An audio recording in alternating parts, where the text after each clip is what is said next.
وكونوا مع الصادقين آمنت بالله صدق الله مولانا العظيم وصدق رسوله النبي الأمين المكين الكريم ونحن على ذلك من الشاهدين والشاكرين والحمد لله رب العالمين جھوم جھوم کے درود پاک پڑھیں اللهم صل على سيدنا ونبينا ومولانا محمد صلوا عليه سلام وسلام عليه يا رسول الله صلى الله تعالى عليه وسلم جھوم جھوم کے اور درود شریف پڑھیں صلی اللہ علیہ وسلم سلام و سلام علیہ یا رسول اللہ صلی اللہ تعالی علیہ وسلم. ہمارے حاجی صاحب کے گھر ذکر پاک کی محفل پاک منعقد کی ہے. بالخصوص سیدنا سرکار تاج الدین شاہ بابا رضی اللہ تعالیٰ عنہ کی یاد میں اس محفل پاک کا انعقاد کیا. اللہ تبارک و تعالیٰ اس محفل پاک کو اپنی بارگاہ میں قبول فرمائے اور ہماری اور حاجی صاحب کی ان کے گھر والوں کی ہم تمام حاضرین کی حاضری بارگاہ تاج الدین شاہ رحمۃ اللہ تعالیٰ علیہ کی بارگاہ میں قبول فرمائے. ہم لوگ نہیں جا سکے تو حضرت کا سرکار کا ذکر اس محفل پاک میں کر کے ہم لوگ بھی ان کی محفل میں اور ان کے عرس میں شریک سعادت ہو گئے ہیں. اللہ تعالیٰ اس محفل کو قبول فرمائے. مجبوریاں وہ سمجھتے ہیں اور ان کی محفلیں جہاں جہاں بھی ان کے غلاموں نے رچائی ہیں سجائی ہیں ساری محفلوں کی ان کو خبر ہے اور سب محفلیں وہ قبول فرمانے والے ہیں اور انشاءاللہ تعالیٰ اپنی بارگاہ میں جب چاہیں گے تب بلا دیں گے اور انشاءاللہ ہم چلے جائیں گے. جانے والے گئے عرس بھی کیا حاضری بھی دی. ہم لوگ نہیں جا پائے سرکار نے نہیں بلایا انشاءاللہ تعالیٰ بلائیں گے اور ہم جائیں گے انشاءاللہ تعالیٰ. ہم نے قرآن پاک کی آیت کریمہ کی تلاوت کا شرف حاصل کیا. اللہ تبارک و تعالی جل مجدہ الکریم قرآن مجید میں فرماتا ہے یا ایھا الذین آمنوا اتقوا اللہ وکونوا مع الصادقین. اے ایمان والو اللہ سے ڈرو اور سچوں کے ساتھ ہو جاؤ. یہ آیت کریمہ کا ترجمہ اس کا مفہوم. ہم نے اسی مناسبت سے آیت کریمہ کی تلاوت کی ہے جس مناسبت سے اس محفل پاک کو ہمارے حاجی صاحب نے اپنے گھر میں رکھا. اللہ نے فرمایا اے ایمان والو مجھ سے ڈرو اور جب مجھ سے ڈرو تو مجھ سے ڈرنے کے بعد وَكُونُوا مَعَ الصَّادِقِينَ سچوں کے ساتھ ہو جاؤ. ذہن و فکر کی حاضری بس تھوڑی دیر ہم گفتگو کر لیں. ہماری بھی طبیعت ٹھیک نہیں ہے. ڈینگو ٹائیفائڈ سبھی یہاں سے جانے کے بعد ہوا. ہاں وہ اللہ تعالیٰ شفا عطا فرمائے. مطلب یہ ہے کہ ہم تو اس کو سرکار حسنین کریمین کی بارگاہ میں حاضری کی مقبولیت سمجھتے ہیں کہ سرکار نے قبول فرما لیا ہے کچھ تو اس کی وجہ سے یہ آیا اور اس کے ذریعے سے گناہ معاف ہو گئے. ہم تو یہ سمجھتے ہیں. ہاں جو دیوانے ہوتے ہیں تو دیوانوں کی سوچ الگ ہے. جو جتنا زیادہ رب تبارک و تعالیٰ کی بارگاہ میں مقبول ہوتا ہے وہ عیش و عشرت کی زندگی نہیں گزارتا ہے. یاد رکھیے گا یہ جو اللہ والے ہیں نا خزانے دنیا کے ان کے پیروں کے نیچے ہوا کرتے ہیں لیکن یہ بالکل اپنی فقیرانہ زندگی گزارتے ہیں کیونکہ سب کچھ ان کے ہاتھ میں ہوتا ہے. لیکن یہ لوگوں کی نظر میں یہ ہوتا ہے کہ ان کے پاس کچھ نہیں ہے. تو اللہ تبارک و تعالیٰ جس سے محبت کرتا ہے. ہم لوگ یہ دعویٰ کرتے ہیں نا کہ ہم سرکار سے محبت کرتے ہیں. یہ ہمارا دعویٰ ہے. اور ہم یہ دعویٰ کرتے ہیں کہ ہم امام حسین سے محبت کرتے ہیں اور کرنا ہی چاہیے. کوئی غلط نہیں ہے. ان کا ہم نام لیتے ہیں. ہم کہتے ہیں ہم تاج الدین شاہ بابا رضی اللہ تعالیٰ عنہ سے محبت کرتے ہیں. لیکن ایک بات ہمیشہ یاد رکھیے گا یہ ادھر سے محبت کا دعویٰ ہے. جس دن ادھر سے محبت ہو گئی تو بس اس کے بعد پھر حاجی صاحب کسی چیز کی پرواہ نہیں. پھر یہ گھر بنگلہ بلڈنگ سب چھوڑ کر کے کہیں نالے اور گٹر کے کنارے بیٹھے ہوئیں گے. ہاں اور پھر بعد میں وہ نہ جسم پہ کپڑے کی فکر ہوگی نہ ٹوپی کی فکر ہوگی، نہ اپنی ظاہری دنیاوی عزت اور دنیاوی جاہو حشمت کی فکر ہوگی کہ لوگ کیا کہیں گے، لوگ کیا سمجھیں گے، یہ ذہن میں ہی نہیں رہے گا۔ یہ ادھر سے محبت کے دعوے ہیں نا خالی کہ ہم محبت کرتے ہیں، غریب نواز سے محبت کرتے ہیں، مخدوم سمنر، اور جب ادھر سے محبت ہوتی ہے تو پھر وہی ہوتا ہے کہ جسم کے ٹکڑے ٹکڑے ہو گئے، انا الحق کی صدائیں جسم کے ٹکڑے ٹکڑے سے نکل رہی ہیں۔ پھر وہ جلوے ہوتے ہیں کہ وہ غریب نواز کی وہ سبحان اللہ یاد آ گئی، لا الہ الا اللہ چشتی رسول اللہ ہیں، وہ فرمایا نہیں۔ پھر وہ ایسے معاملات آتے ہیں، لوگ بھی اسی میں پڑے ہوئے ہیں کہ معاذ اللہ کی کیسے کلمہ کفر نکال دیا۔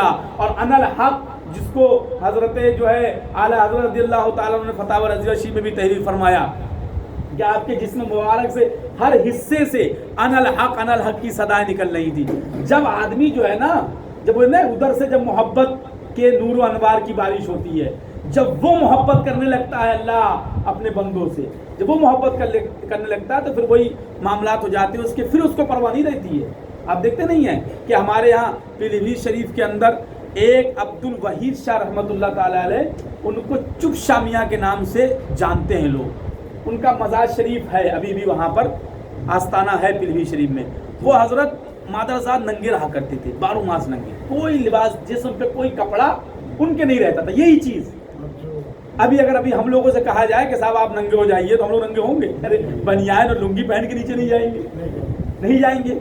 یہ ہماری حیا، مطلب یاری لوگ دیکھیں گے تو کیا کہیں گے۔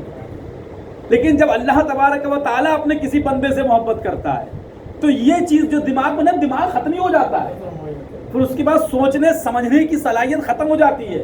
اب وہ بالکل ایک دم ننگے رہا کرتے تھے، لیکن جب زمانہ اعلیٰ حضرت کا تھا تو جب اعلیٰ حضرت سرکار بریلی شریف سے پیلی بھیت شریف کے لیے آنے کا ارادہ کرتے تھے، ولی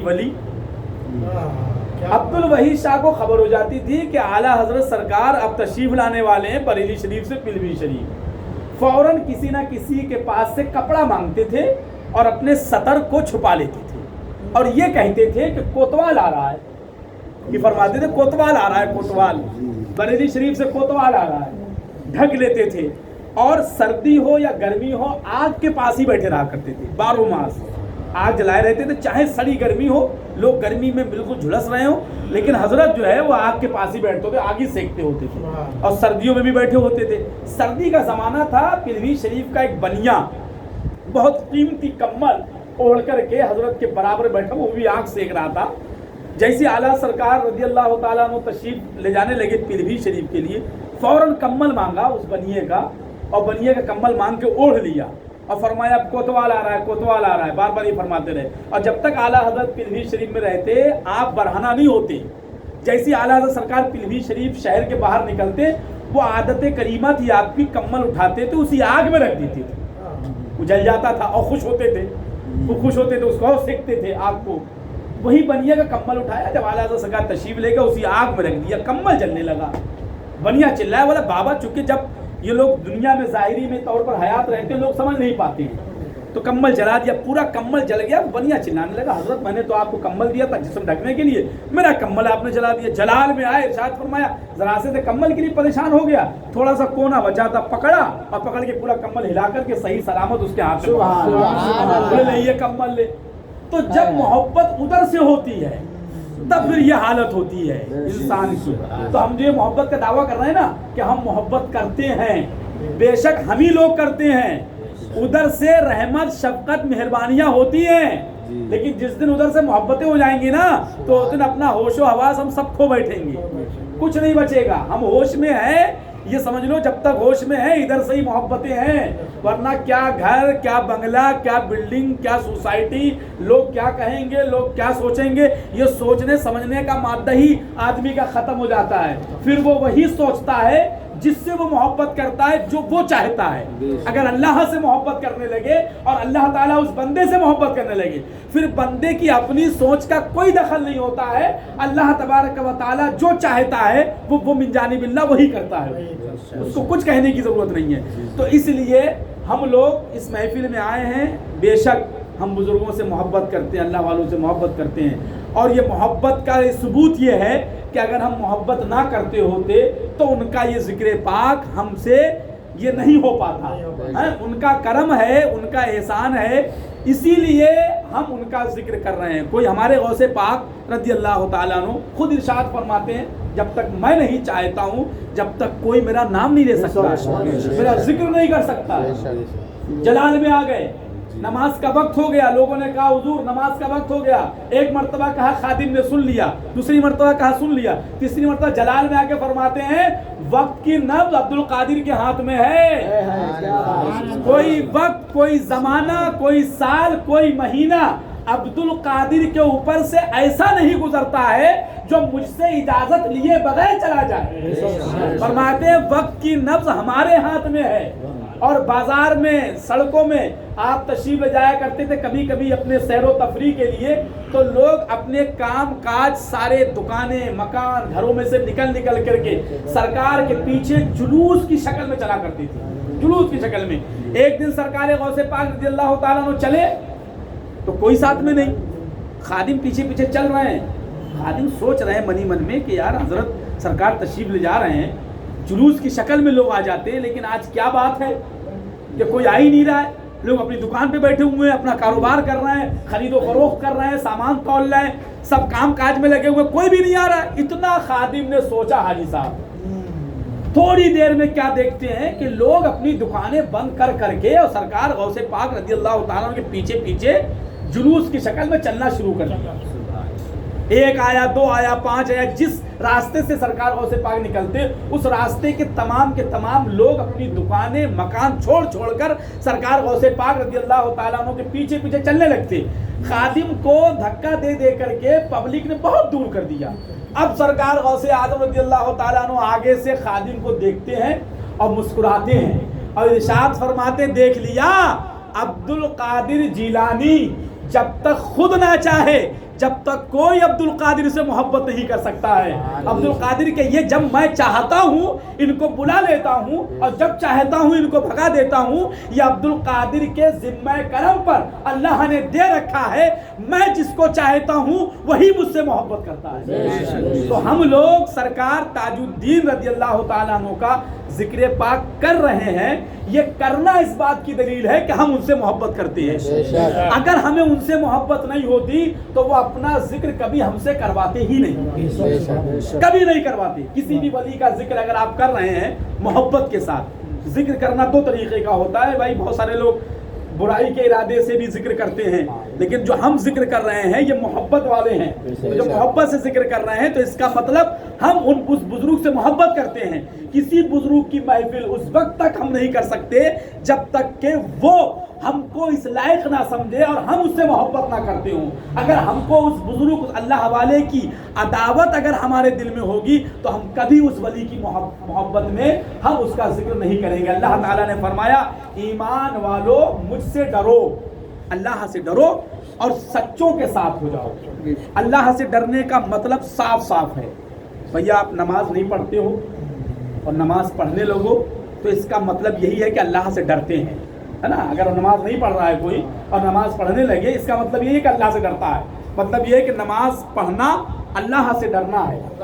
اگر کوئی رمضان شریف کے روزے نہیں رکھتا تھا، کسی سال نہیں رکھتا تھا اور ہم نے ایک سال میں دیکھا کہ صاحب روزے رکھنے لگا تو یہی کہا جائے گا کہ وہ اللہ سے ڈرتا ہے۔ کسی سال بھی رمضان شریف میں اس نے روزے نہیں رکھے اور یہ روزے رکھنے لگا تو اس کا مطلب اس کے دل میں اللہ کا ڈر، خوف ہے۔ اگر کوئی حج نہیں کرتا ہے، صاحب استطاعت ہے، حیثیت ہے اور حج نہیں کر رہا ہے، کافی سال گزر گئے، اللہ نے توفیق دی کہ حج پہ چلا گیا، تو گویا اس کا مطلب یہ کہ وہ اللہ سے ڈرتا ہے۔ زکوٰۃ نہیں دیتا تھا، کبھی زکوٰۃ دینے لگا، اللہ سے ڈرنے لگا۔ بہت زیادہ جھوٹ بولتا تھا، سچ بولنے لگا، جھوٹ سے پرہیز کرنے لگا، تو اس کا مطلب صاف یہی ہے کہ اللہ سے ڈرنے لگا ہے۔ اب یہ کلیئر ہو گیا کہ اللہ سے ڈرنے کا مطلب یہی ہے کہ جو برائیاں، جو خرابیاں اس آدمی کے اندر تھیں، اگر ان برائیوں سے دور ہو کر وہ نیکی کرنے لگے تو ہم اس کو یہ سمجھتے ہیں کہ یہ اللہ سے ڈرنے لگا ہے۔ اب پہلی چیز آپ آیت کریمہ کے مفہوم اور مطلب کو سمجھ لیجئے، اسی کے اندر انشاءاللہ تعالی ہم چند چیزیں اولیاء کرام اللہ والوں کے تعلق سے بتا کے ہم اپنی تقریر کا اختتام کر دیں گے، اور صلاۃ و سلام فاتحہ۔ تو اب نماز نہیں پڑھتا تھا، نماز پڑھنے لگا، روزہ نہیں رکھتا تھا، روزہ رکھنے لگا، حج نہیں کرتا تھا، حج کرنے لگا، زکوٰۃ نہیں دیتا تھا، زکوٰۃ دینے لگا۔ الغرض یہ کہ جتنی بھی برائیاں تھیں اس نے سب چھوڑ دی، اور تمام برائیاں چھوڑنے کے بعد نیکی کرنے لگا۔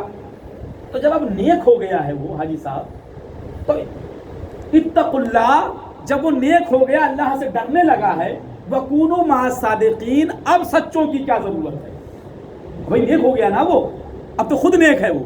اللہ نے فرمایا کہ مجھ سے ڈرو، مطلب نماز پڑھو، مجھ سے ڈرو، روزہ رکھو، مجھ سے ڈرو، زکوٰۃ دو، مجھ سے ڈرو، چوری مت کرو، مجھ سے ڈرو، چغلی مت کرو، مجھ سے ڈرو، غیبت مت کرو، مجھ سے ڈرو، کسی مسلمان کو نہ حق نہ ستاؤ، اس کا مال ہڑپو مت، کسی کو ایذا مت دو، کسی کو تکلیف مت پہنچاؤ۔ ہر بری بات، ہر برے فعل سے اتقوا اللہ کے اندر ممانعت آ گئی، اور آدمی نیک ہو گیا۔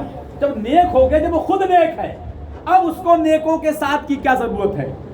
بلکہ جو نیک ہے اس کو چاہیے کہ وہ یہ اعلان کرے کہ میں نیک ہو گیا ہوں، اور جو لوگ بدکار ہیں، برے لوگ ہیں، وہ سچوں کے ساتھ ہو جائیں۔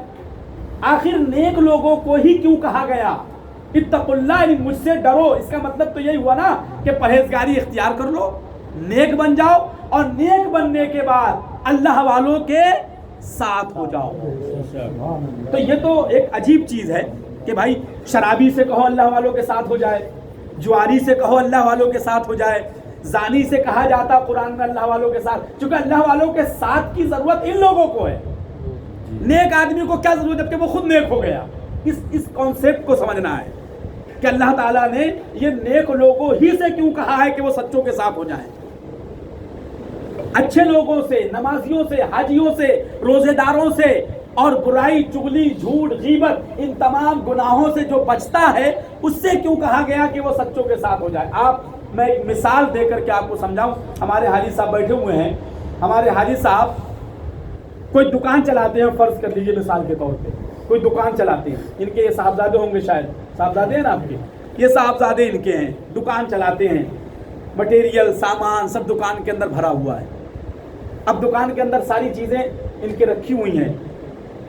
یہ جو سچوں کے ساتھ جو چلنے کا جو اللہ نے حکم دیا، چونکہ نیک لوگ جو ہیں وہ نیک آدمی ہی سچوں کے ساتھ اللہ نے فرمایا ہو جائے۔ نیک بننے کے بعد جب ہم نیک بن گئے، اچھے بن گئے، صاف ستھرے ہو گئے، تو اب ہم کو کیا ضرورت ہے؟ ہمارے حاجی صاحب گئے بازار میں، کچھ سامان خریدا، زیور خریدا، اور کچھ نقد رقم لی، اور اپنے بچے کو ساتھ میں لیا، اور لے جا کر کے تجوری کے اندر پیسہ رکھا، سامان رکھا، سیف ہوگی، الماری ہوگی، تجوری ہر ایک کے گھر کے اندر رہتی ہے، سیفٹی والی چیزیں، مال، زیور، پیسہ سارا وہاں پر رکھا ہوتا ہے۔ حاجی صاحب نے ہماری رکھی، اور رکھ کر کے اس کے اندر لاک لگا دیا، تالا لگا دیا، چابی۔ اب ہم نے حاجی صاحب سے پوچھا، حاجی صاحب یہ لڑکے ہیں آپ کے، بیوی بچے آپ کے، پوتا پوتی آپ کے، پورا گھر آپ کا ہے، تو آپ نے آخر تجوری کے اندر لاک کیوں لگا دیا؟ تالا لگانے کی کیا ضرورت؟ گھر آپ کا ہی ہے نا پورا۔ مین دروازے میں اتنا بڑا ڈور لگا ہوا ہے، لفٹ لگی ہوئی ہے، نیچے کیمرے لگے ہوئے ہیں، اتنی سویدھا اور اتنی فیسلٹی ہونے کے بعد کمرے کے اندر، بیڈ روم کے اندر رکھے ہوئے تجوری کے اندر، اور اس تجوری کی وہ سیف کے اندر تجوری، اور تجوری کے اندر بھی نہ جانے کتنی لاکر رہتے ہیں، اس کے اندر آپ نے پیسے رکھے کیوں؟ تو حاجی صاحب نے کہا حضرت آپ زمانے سے اور زمانے کے لوگوں سے واقف نہیں ہیں۔ بے شک میری اولاد ہے، میرے بچے ہیں، میری بیوی ہے، میرے پوتا ہیں، میری پوتی ہیں، میرے ناتی ہیں، سب گھر کے اندر گھر ہی کے لوگ ہیں، لیکن مولانا صاحب یہ پیسہ ہے، پیسہ، اب پیسے کے معاملے میں کسی کے اوپر بھروسہ نہیں کیا جاتا ہے۔ اب ہم نے کہا حاجی صاحب آپ نے تو، ہم ابھی تک بڑا ٹینشن میں تھے کہ قرآن شریف میں اللہ نے فرمایا کہ اے ایمان والو اللہ سے ڈرو اور سچوں کے ساتھ ہو جاؤ۔ نمازیوں سے کہا جا رہا ہے، روزے داروں سے کہا جا رہا ہے، نیکوکار جو ہیں ان سے کہا جا رہا ہے کہ سچوں کے ساتھ ہو جاؤ۔ اب ہمارے سمجھ میں آیا حاجی صاحب جس طریقے سے 10,000 روپے بچانے کے لیے، 20, 25, 50,000، لاکھ، 2 لاکھ بچانے کے لیے، لاکھ کے اندر، سیف کے اندر، الماری کے اندر، تجوری کے اندر تالا لگانا ضروری ہے، ہمیں اللہ رب العزت کا فرمان سمجھ میں آ گیا۔ اللہ نے فرمایا اے نمازیوں